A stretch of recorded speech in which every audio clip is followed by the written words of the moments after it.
Hi everyone, welcome back to another CronySoft tutorial. Here in this video, we're going to be discussing over the kitchen printer module. The kitchen printer module allows incoming food or kitchen orders to automatically print to a kitchen printer or display screen, helping the kitchen staff quickly receive and prepare orders in real time. To begin, head over to the kitchen printers module. Over here, you'll be able to manage all connected kitchen printers and kitchen display devices. To add a new kitchen printer, click the Add button on the top right corner and fill out the required details. First select the type, printer or a display.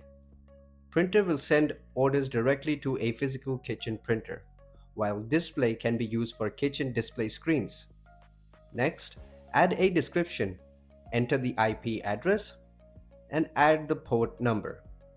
Once it's all completed, click Save. Your kitchen printer or display is now connected and ready to receive incoming kitchen orders automatically. If changes are needed later on, you can edit the kitchen printer information at any point in time.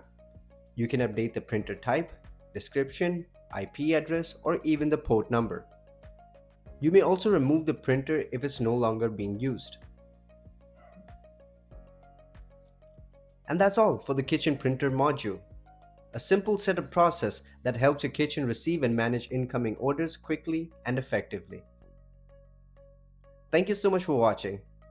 Be sure to turn on the bell notification so you can stay updated with all our upcoming tutorials. I'll see you guys in our next module.